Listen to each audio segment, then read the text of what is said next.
আরে আম্মা জান, এত বড় জগৎ বিখ্যাত বেঈমান ওই ফেরাউনের স্ত্রী আসিয়া এত বড় বেঈমানের ঘরে থাকি আমার আল্লাহকে এতটা রাজি করেছেন।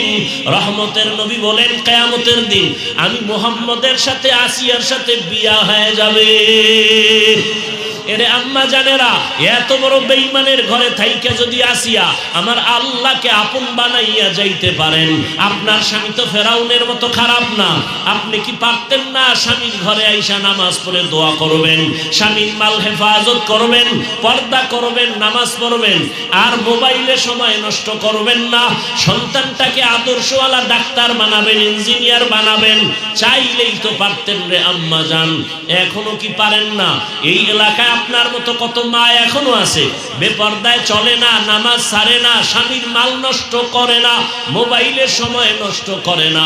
এরে আম্মা জানেরা, কয়দিনের বাহাদুরি করবেন? এখনো সময় আছে, তওবা করেন। আপনাদের কারণেই তো এই জমিনে ভালো ভালো সন্তান আসছে রে মা। একজনের একটা ঘটনা আমি 1 মিনিটে বলি।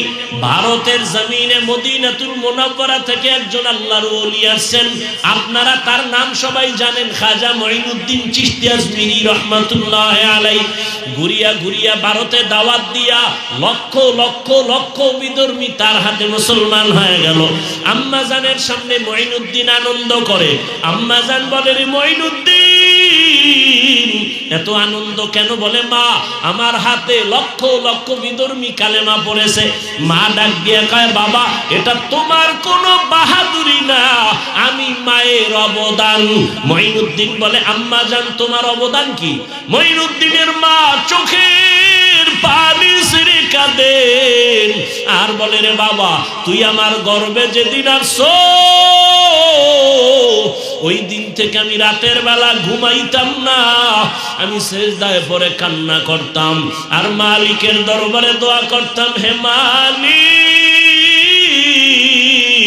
আমার গর্ভের সন্তান তোমার ওলি বানাইয়া পাঠাইও। আমি মা দোয়া করি এই থামি নাই, তুই যেদিন দুনিয়াতে আসছো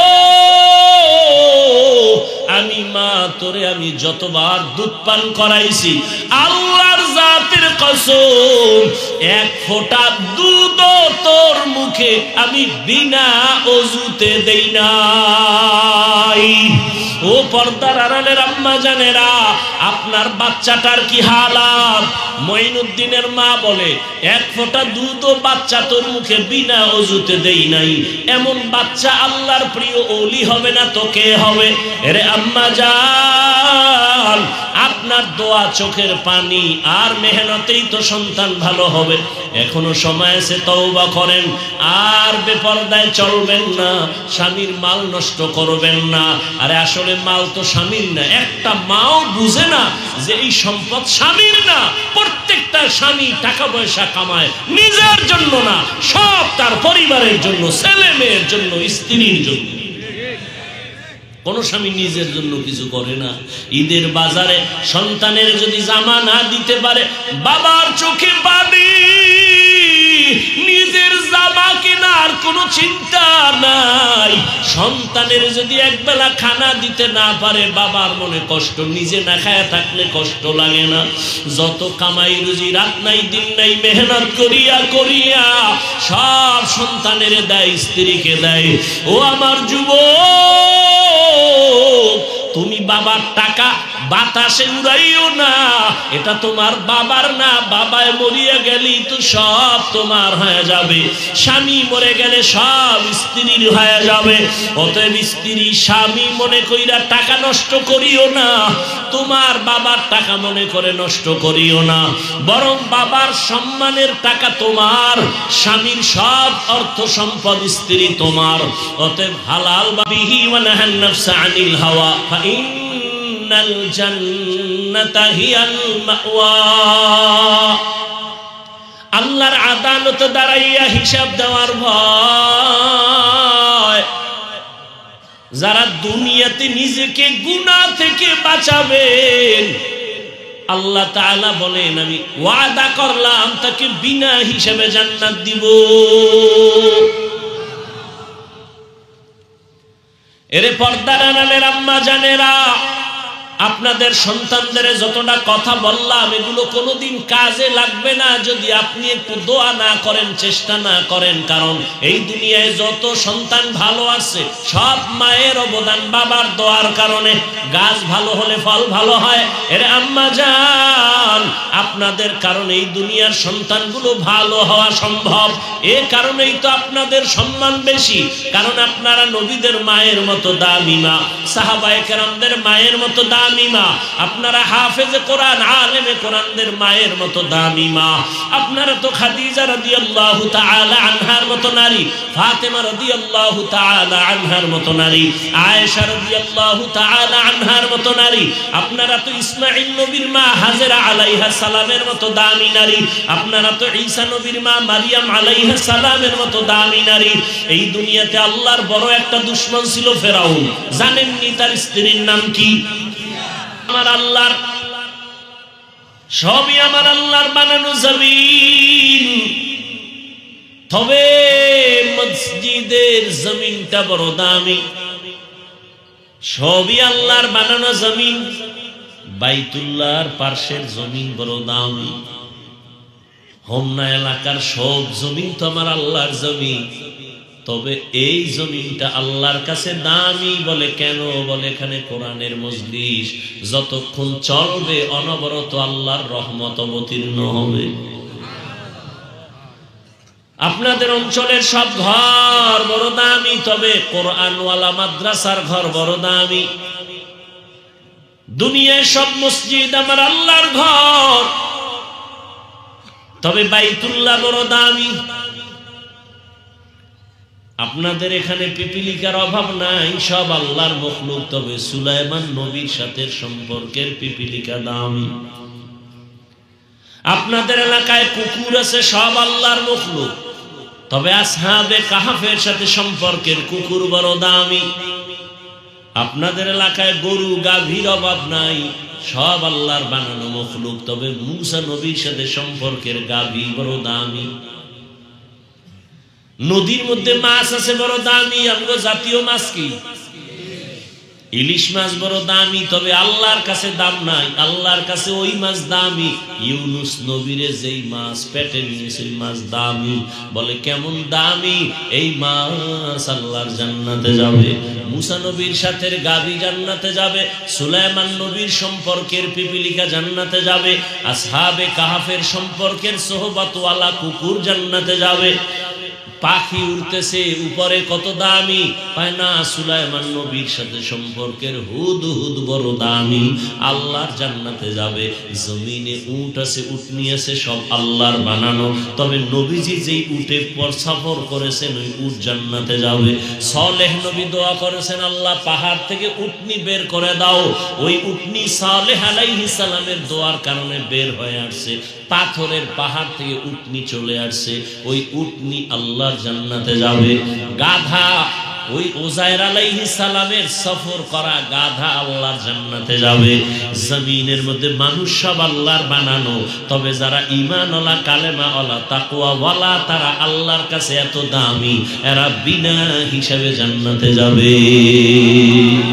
हर के दारत खौफे हकदार दिल मदरम जन्नतुल मअवा देहद ओ रामकम जुज़बा हक ची जे मखाज इंसुजा फजले उ आमस्ते दर जुमला जा।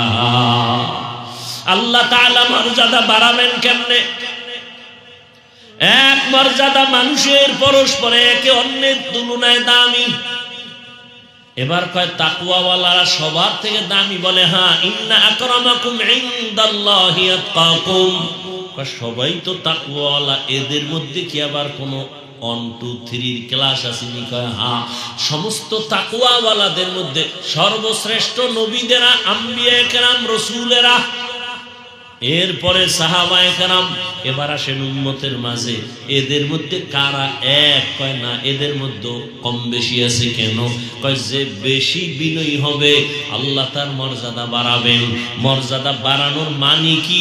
তাকে সবাই সম্মান করবে। সম্মান তো মোহাব্বতে করবে, সম্মান আছে বিদায় করবে। এখন আপনাকে মোহাব্বত করে 100 মানুষ, আরো আল্লাহর মোহাব্বত নিয়ে চলবেন, এক সময় 5 লাখ মানুষ মোহাব্বত করবে, এক সময় দেশের সব মুমিনেরা আপনাকে ভালোবাসবে।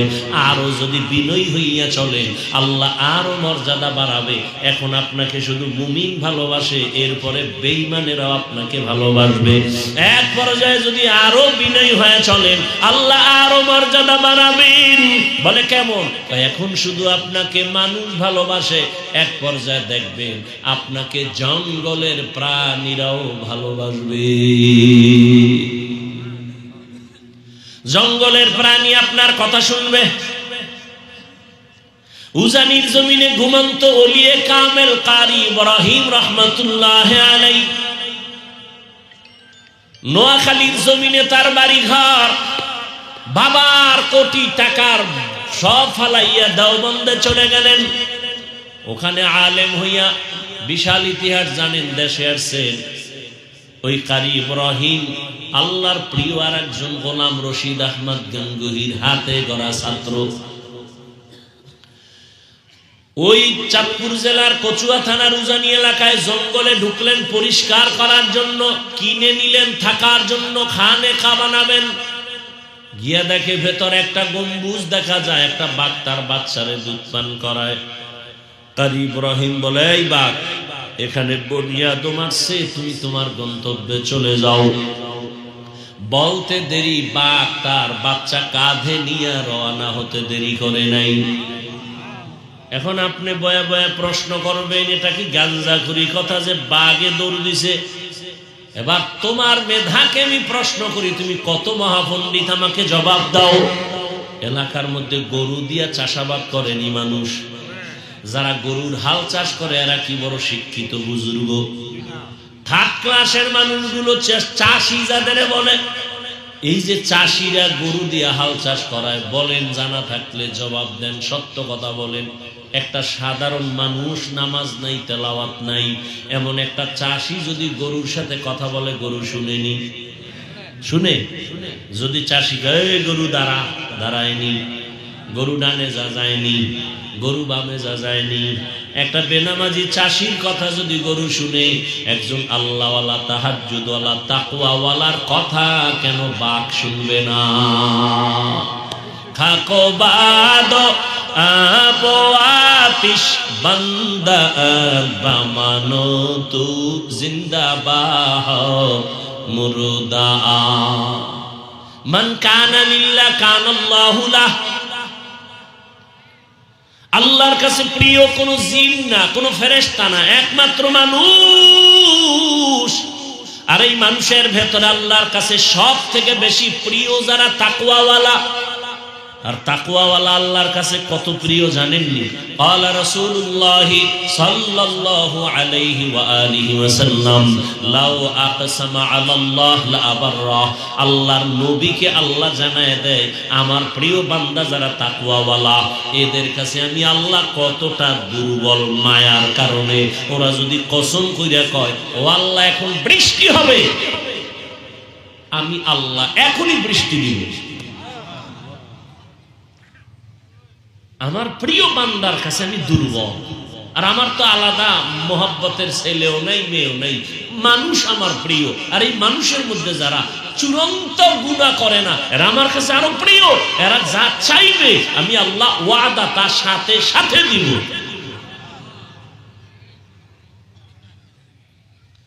আমার এই বান্দাদেরকে আমি আল্লাহ স্পেশাল পাওয়ার দেই, এই পাওয়ার আর কাউকে দেই না। এই পাওয়ারের নাম কোরআনের ভাষায় ফুরকান, হাদিসের ভাষায় পাওয়ারের ইয়া আইয়ুহাল্লাযীনা আমানু ইন তাত্তাকুল্লাহ ইয়াজআল লাকুম ফুরকানা। আমি আল্লাহ তাকওয়ার উপরে যারা মুজাহাদা করে, আমি আল্লাহ তাদের পাওয়ার দান করি। পাওয়ারের নাম ফুরকান। মা মা'নাল ফুরকান হুয়া নূরুম মিন ইলাহি। আল্লাহর দেওয়া একটা নূরের আলো। এই পাওয়ারকে হাদিসের ভাষায় বলে ফেরাসাত। قال رسول الله صلى الله عليه وآله وسلم اتقوا فراسة المؤمن فإنه ينظر بنور الله ফেরাসাতের পাওয়ার বড় দামি। কেমন পাওয়ার? কয় ও বান্দা তুই যা দেখো না, আল্লাহর প্রিয় বান্দা ফেরাসাতের পাওয়ার দিয়ে অনেক কিছু দেখেন। ফেরাসাতের পাওয়ার নিয়ে খুতবা পড়তেছেন ওমরে ফারুক। খুতবার মাঝখানে হঠাৎ করে একটা অপ্রাসঙ্গিক আওয়াজ দিলেন, ইয়া সারিয়াতাল জাবাল, ইয়া সারিয়াতাল জাবাল, ইয়া সারিয়াতাল জাবাল। এই সারিয়া, পাহাড় পাহাড় পাহাড়। একজনের নাম কি? ঘুমায় ঘুমায় সারিয়া সারিয়া। ওমর ডাক দিছে, ওই সারিয়া পাহাড়। সারিয়া কই? ওমর যেখানে বসে আওয়াজ দিছেন এখান থেকে 2000 কিলোমিটার দূরে সারিয়া ইরানে যুদ্ধ করে।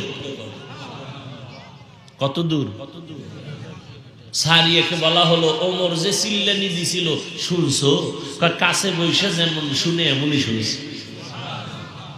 এর নাম ফেরাসাত। উসমান রাদিয়াল্লাহু তাআলা আনহু বয়ান করতেছেন মসজিদে নববীতে।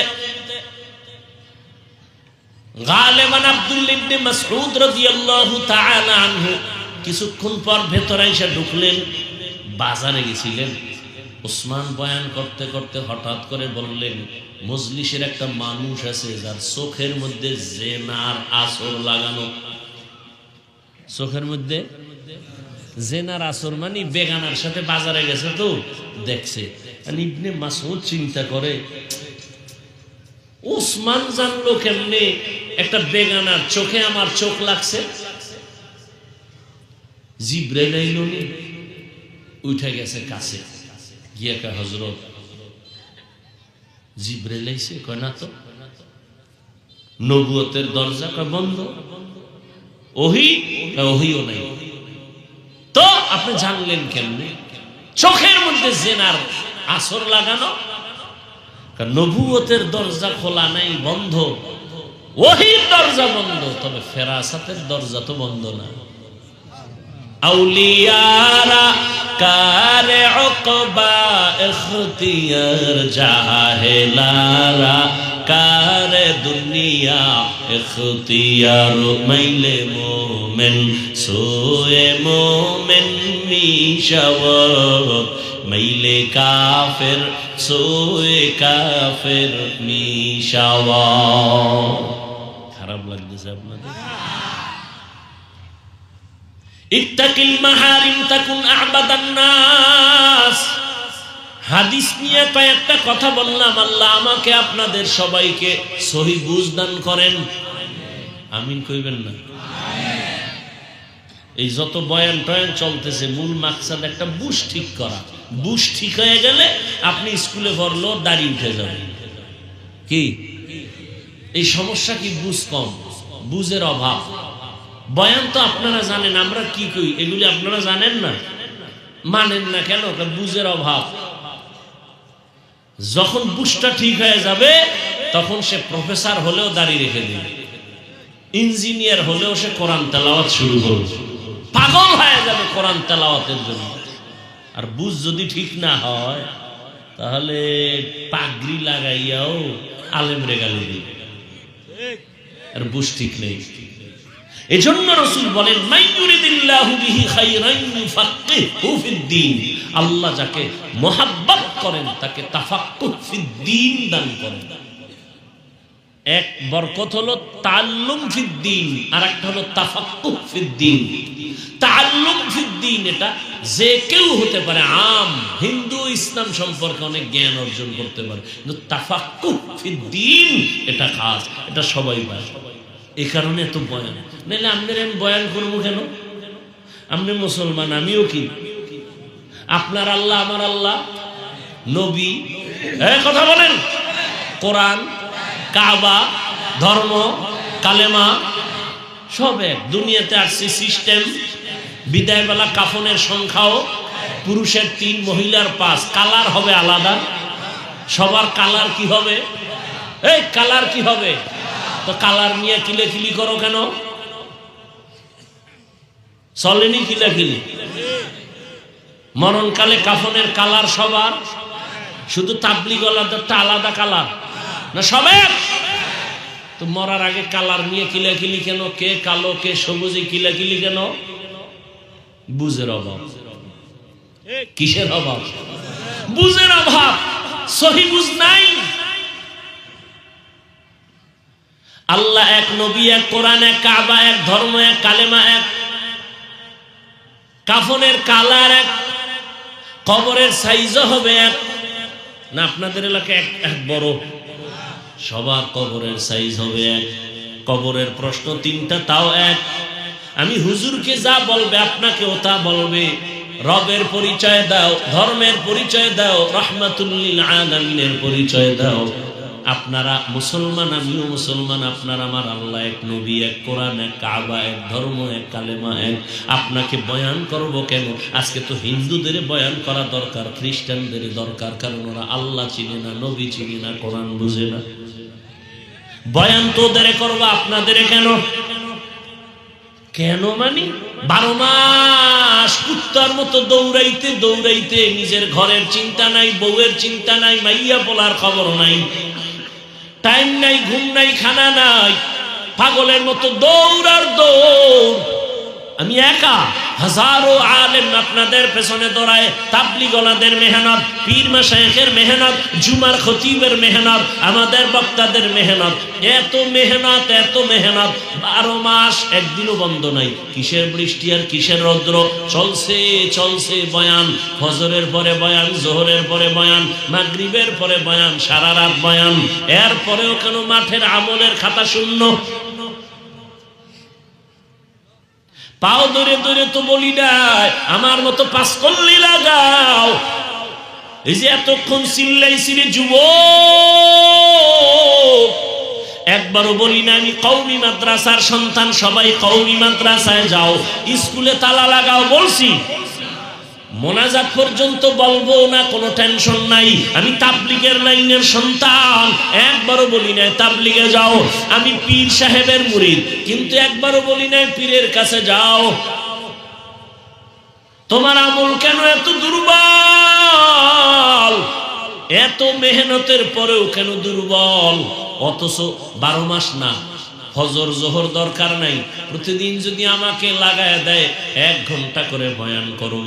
হিন্দু পাড়ায় গিয়া, খ্রিস্টানদের পাড়ায় গিয়া 1 ঘন্টা করে যদি শুধু 6 মাস বয়ান করি, ইনশাআল্লাহ প্রত্যেকটা বিধর্মী মদিনার পাগল হয়ে যাইতো। তুমিও মুসলমান, আমিও মুসলমান। আমি টুপি না দিলে লজ্জা পাই। তুমি কেমন ভিআইপি মুসলমান যে টুপি দিতে লজ্জা পাও? আমিও মুসলমান, তুমিও মুসলমান। আমি দাড়ি কাটতে গেলে লজ্জা পাই। তুমি কেমন মুসলমান যে দাড়ি রাখতে গেলে লজ্জা পাও? আমি মসজিদে না ঢুকলে লজ্জা পাই, তুমি ঢুকতে গেলে লজ্জা পাও। আমি নামাজ না পড়লে লজ্জা পাই, তুমি নামাজ পড়তে গেলে লজ্জা পাও। কারণটা কি? আমি পর্দা না করলে লজ্জা পাই, তুমি পর্দা করতে গেলে লজ্জা পাও। কারণটা কি? কারণ মাত্র একটা, আল্লাহর আযাবের ভয় তোমার অন্তরে এখনো আসে নাই।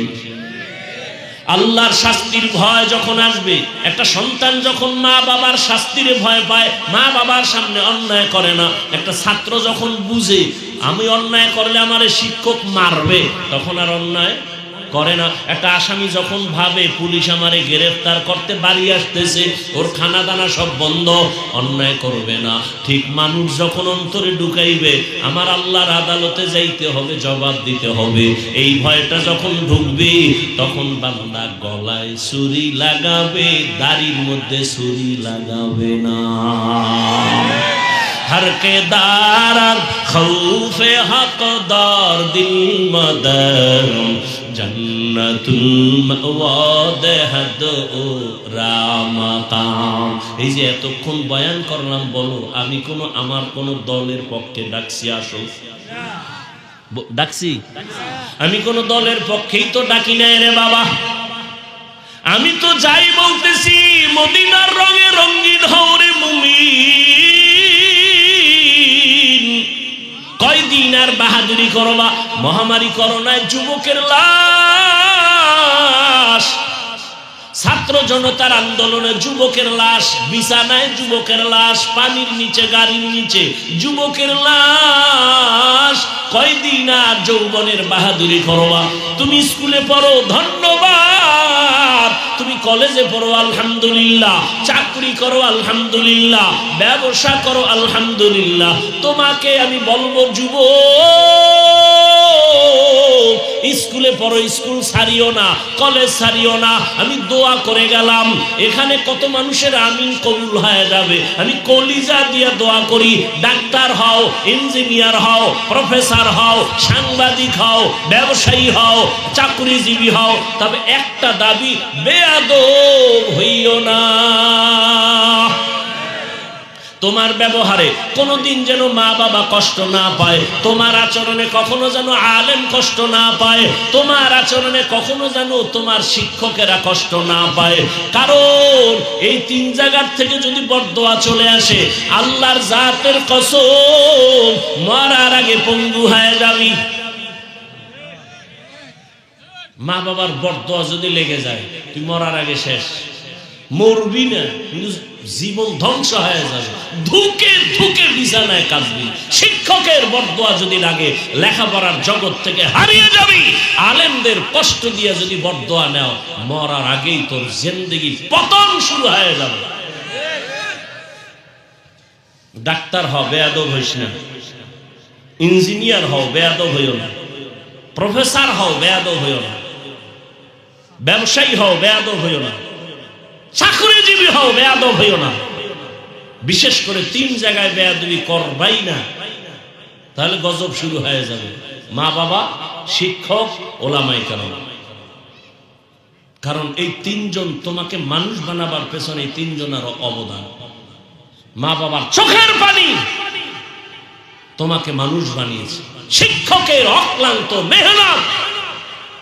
আমি হাফিজুর রহমানকে আমার মা বাবা বসায় বয়ান শিখায় নাই, চোখের পানি ছেড়ে দোয়া করেছেন, কিন্তু আমাকে বয়ান শিখাইছেন। আমার উস্তাদরা ধরে ধরে বয়ান শিখাইছেন, কিতাব শিখাইছেন, হাদিস শিখাইছেন, কোরআন শিখাইছেন।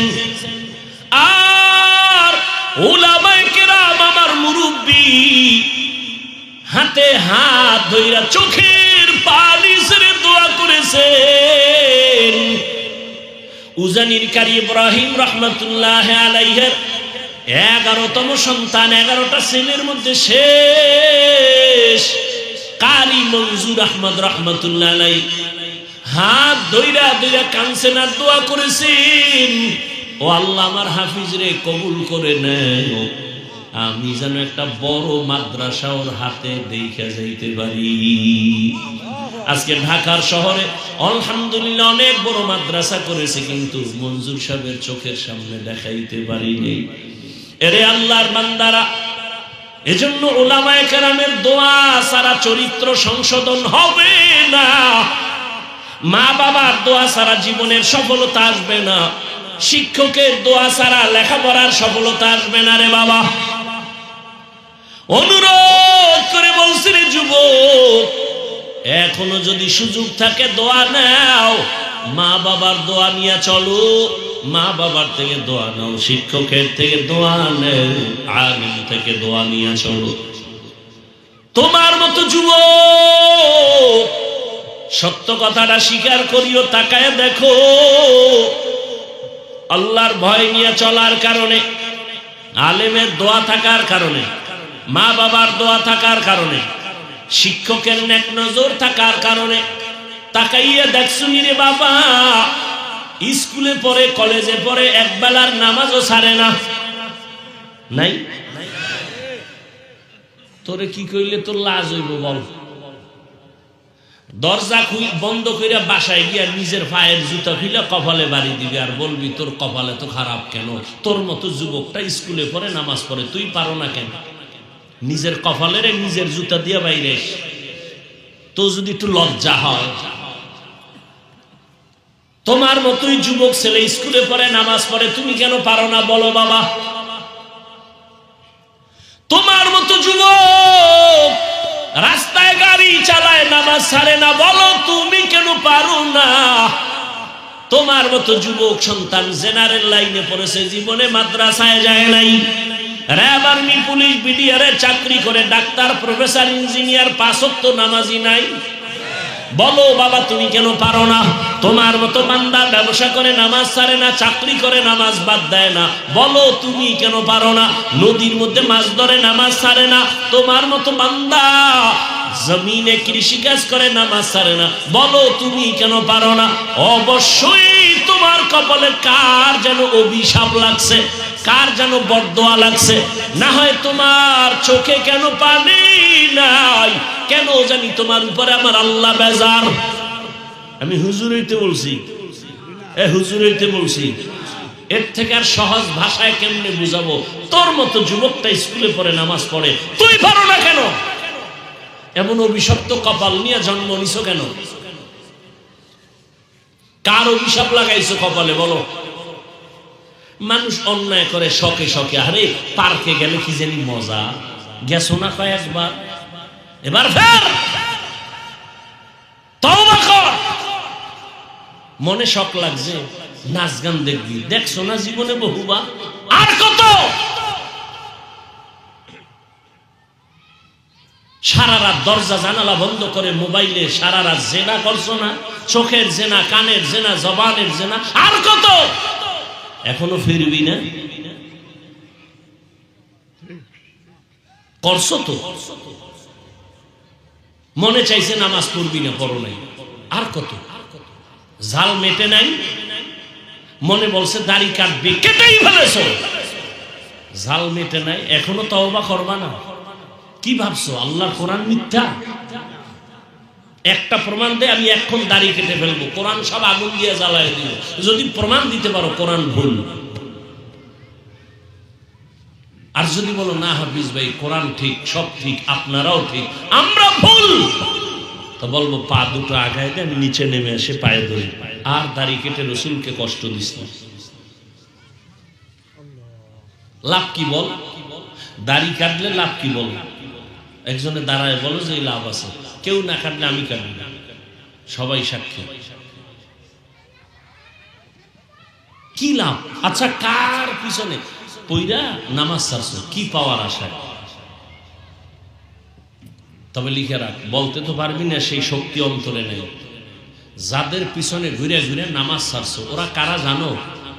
ওরা তোর জীবনের দুশ্মন, তোরে আলাদা মারার জন্য কোনো দুশ্মন লাগবে না, তুই যার পিছে ঘুরো সেই তোরে ছুরি ধারাচ্ছে তোরে জবাই করার জন্য, রেডি থাক।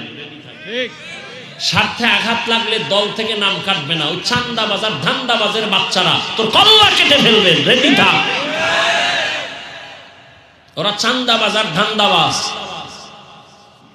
ওর পিছে ঘুরে নামাজ ছাড়ছো, স্বার্থে আঘাত লাগলে দল থেকে নাম কাটবে না, সোনার বাংলার রাজনীতি কল্লা কেটে দেয়, আলাদা কোনো দুশ্মন লাগবে না। তোর নিজের আপন মানুষ যারা লই এক প্লেটে খাও না, একদিন ভাগে কম পারলি গোপন মিটিং করবে যে ওরে মাইনাস কর, বানায় বলতেছি, গোপন মিটিং চলবে, তোর নিজের দলের লোকেরা মিটিং করবে, ওরে মাইনাস কর। কেন বস? আমার ভাগে কম পড়ছে ওর কারণে, ওরে মাইনাস কর। কেমনে? বলে নদীর ভিতরে নিয়ে যা। এ হয় নাই? যেই পরিমাণ রাগ আসতেছে এই কথার উপরে তোদের জন্য, খালি হুজুরে বললাম না, এত রাগ আসে যে কোন লজ্জায়, কোন হারাম পায়খানা খাওয়ার লোভে ওই চান্দাবাজের পেছনে ঘুরো, ধান্দাবাজের পেছনে ঘুরো। দেশটাকে ধ্বংস করে ফেলেছে এই চান্দাবাজার ধান্দাবাজেরা।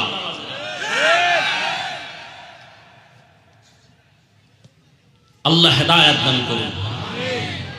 ওয়াজে আসলে হুজুর রাজনীতির ওয়াজ করবেন না, রাজনীতির বুঝো কোনো কসু। ওলামায়ে কেরাম যদি রাজনীতির ওয়াজ করে তো সুলাইমান নবীর রাজনীতির কোরআনে বর্ণিত ওয়াজ করবে। ইউসুফ নবী মিশর চালাইছেন, সেই রাজনীতির ওয়াজ করবে কোরআন থেকে। রহমতের নবী মদিনা শাসন করেছেন, আবু বকর ওমরের রাজনীতির বয়ান করবে। চান্দাবাজি আর ধান্দাবাজি বেঈমানি রাজনীতি আলেমরা করে না, বয়ানও করে না। আর যদি কও না কোনোটাই চলবে না, তো রাজনীতির নেতাগোর নাম কেন পোস্টারে আসে আর বক্তব্য কেন ওয়াজের প্যান্ডেলে হয়? তোমার বেলায় কুরু কুরু, হুজুর করলে মাকরু। মসজিদে রাজনীতি চলবে না, সেই মসজিদে কেন ভোট চাও? আর কবে সোজা হবা? এই চান্দাবাজি ধান্দাবাজির থেকে কবে পরিত্রাণ পাবা?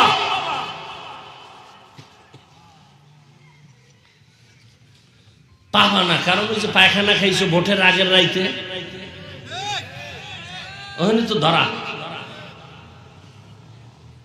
কিছু মগা আছে বউয়ের কাছে ধরা, ওই যে যৌতুক নামের পায়খানা খাইছে, ওইয়া না খাইয়া বাথরুমে গিয়ে 10 গ্রাম পায়খানা যদি খাইতি আর হোমনা বাজারে গিয়ে হালাল সাবান দিয়ে কুলি করতি, বন্ধ শেষ। বিহি ওয়া নাহান নাফসা আনিল হাওয়া ফাইন্নাল জান্নাতা হিয়াল মাওয়া। আল্লাহর আদালতে দাঁড়াইয়া হিসাব দেওয়ার ভয়, যারা দুনিয়াতে নিজেকে গুনাহ থেকে বাঁচাবেন, আল্লাহ তাআলা বলেন আমি ওয়াদা করলাম তাকে বিনা হিসাবে জান্নাত দিব। এরে পর্দার আড়ালের আম্মা জানেরা, আপনাদের সন্তানদের যতটা কথা বললাম এগুলো কোনোদিন কাজে লাগবে না যদি আপনি একটু দোয়া না করেন, চেষ্টা না করেন। কারণ এই দুনিয়ায় যত সন্তান ভালো আছে সব মায়ের অবদান, বাবার দোয়ার কারণে। গাছ ভালো হলে ফল ভালো হয়। এর আম্মা জান, আপনাদের কারণে এই দুনিয়ার সন্তানগুলো ভালো হওয়া সম্ভব। এ কারণেই তো আপনাদের সম্মান বেশি, কারণ আপনারা নবীদের মায়ের মতো দামি মা, সাহাবায়ে কেরামদের মায়ের মতো দামি মা, আপনারা হাফেজে কোরআন আলেমে কোরআনদের মায়ের মতো দামি মা। আপনারা তো খাদিজা রাদিয়াল্লাহু তাআলা আনহার মতো নারী, ফাতেমা রাদিয়াল্লাহু তাআলা আনহার মতো নারী, আয়েশা রাদিয়াল্লাহু তাআলা আনহার মতো নারী। আপনারা তো ইসমাঈল নবীর মা হাজেরা আলাইহা সালামের মতো দামি নারী। আপনারা তো ঈসা নবীর মা মারিয়াম আলাইহা সালামের মতো দামি নারী। এই দুনিয়াতে আল্লাহর বড় একটা দুশমন ছিল ফেরাউন। জানেননি তার স্ত্রীর নাম কি? আরে আম্মা জান, এত বড় জগৎ বিখ্যাত বেঈমান ওই ফেরাউনের স্ত্রী আসিয়া এত বড় বেঈমানের ঘরে থাকি আমার আল্লাহকে এতটা রাজি করেছেন। রহমতের নবী বলেন কিয়ামতের দিন আমি মুহাম্মদের সাথে আসিয়ার সাথে বিয়া হয়ে যাবে। এরে আম্মা জানেরা, এত বড় বেঈমানের ঘরে থাইকে যদি আসিয়া আমার আল্লাহকে আপন বানাইয়া যাইতে পারেন, আপনার স্বামী তো ফেরাউনের মতো খারাপ না। আপনি কি পারতেন না স্বামীর ঘরে আইসা নামাজ পড়ে দোয়া করবেন, স্বামীর মাল হেফাজত করবেন, পর্দা করবেন, নামাজ পড়বেন, আর মোবাইলে সময় নষ্ট করবেন না, সন্তানটাকে আদর্শওয়ালা ডাক্তার বানাবেন, ইঞ্জিনিয়ার বানাবেন? চাইলেই তো পারতেন রে আম্মা জান, এখনো কি পারেন না? এই এলাকায় আপনার মতো কত মা এখনো আছে বেপর্দায় চলে না, নামাজ ছাড়ে না, স্বামীর মাল নষ্ট করে না, মোবাইলে সময় নষ্ট করে না। এরে আম্মা জানেরা, কয়দিন আর বাহাদুরি করবেন? এখনো সময় আছে, তওবা করেন। আপনাদের কারণেই তো এই জমিনে ভালো ভালো সন্তান আসছে রে মা। একজনের একটা ঘটনা আমি 1 মিনিটে বলি। ভারতের জমিনে মদিনাতুল মুনাওয়ারা থেকে একজন আল্লাহর ওলি আসছেন। আপনারা তার নাম সবাই জানেন, খাজা মঈনুদ্দিন চিশতি আজমিরি রহমাতুল্লাহি আলাইহি। ঘুরিয়া ঘুরিয়া ভারতে দাওয়াত দিয়া লক্ষ লক্ষ লক্ষ বিধর্মী তার হাতে মুসলমান হয়ে গেল। আম্মা জানের সামনে মঈনুদ্দিন আনন্দ করে। আম্মা জান বলে, রে মঈনুদ্দিন এত আনন্দ কেন? বলে, মা আমার হাতে লক্ষ লক্ষ বিধর্মী কালেমা পড়েছে। মা ডাক দিয়ে কয়, বাবা এটা তোমার কোনো বাহাদুরি না, আমি মায়ের অবদান। মঈনুদ্দিন বলে, আম্মা জান তোমার অবদান কি? মঈনুদ্দিনের মা চোখের পানি ছেড়ে কাঁদেন আর বলে, রে বাবা তুই আমার গর্ভে যেদিন আসছো ওই দিন থেকে আমি রাতের বেলা ঘুমাইতাম না, আমি সেজদায় পড়ে কান্না করতাম আর মালিকের দরবারে দোয়া করতাম, হে মালিক আমার গর্ভের সন্তান তোমার ওলি বানাইয়া পাঠাইও। আমি মা দোয়া করি এই থামি নাই, তুই যেদিন দুনিয়াতে আসছো আমি মা তোরে আমি যতবার দুধ পান করাইছি আল্লাহর জাতের কসম এক ফোঁটা দুধ তোর মুখে আমি বিনা ওযুতে দেই নাই। ও পর্দার আড়ালের আম্মা জানেরা, আপনার বাচ্চাটার কি হালাত? মঈনুদ্দিনের মা বলে এক ফোঁটা দুধও বাচ্চা তোর মুখে বিনা ওযুতে দেই নাই। এমন বাচ্চা আল্লাহর প্রিয় ওলি হবে না তো কে হবে? এরে আম্মা জান, আপনার দোয়া, চোখের পানি আর মেহনতেই তো সন্তান ভালো হবে। এখনো সময় আছে, তওবা করেন, আর বেপরদায় চলবেন না, স্বামীর মাল নষ্ট করবেন না। আরে আসলে মাল তো স্বামীর না, একটা মাও বুঝে না যে এই সম্পদ স্বামীর না। প্রত্যেকটা স্বামী টাকা পয়সা কামায় নিজের জন্য না, সব তার পরিবারের জন্য, ছেলে মেয়ের জন্য, স্ত্রীর জন্য। কোন স্বামী নিজের জন্য কিছু করে না। ঈদের বাজারে সন্তানের যদি জামা না দিতে পারে, বাবার চোখে পানি, নিজের জামা কেনার কোনো চিন্তা নাই। সন্তানের যদি একবেলা খানা দিতে না পারে, বাবার মনে কষ্ট, নিজে না খায়া থাকলে কষ্ট লাগে না? যত কামাই রুজি, রাত নাই দিন নাই মেহনত করিয়া করিয়া সব সন্তানের দেয়, স্ত্রীকে দেয়। ও আমার যুবক, তুমি বাবার টাকা বাতাসে উড়াইও না, এটা তোমার বাবার না। বাবায় মরিয়া গেলি তো সব তোমার হয়ে যাবে, স্বামী মরে গেলে সব স্ত্রীর হয়ে যাবে। অতএব স্ত্রী স্বামী মনে কইরা টাকা নষ্ট করিও না, তোমার বাবার টাকা মনে করে নষ্ট করিও না, বরং বাবার সম্মানের টাকা তোমার, স্বামীর সব অর্থ সম্পদ স্ত্রী তোমার। অতএব হালাল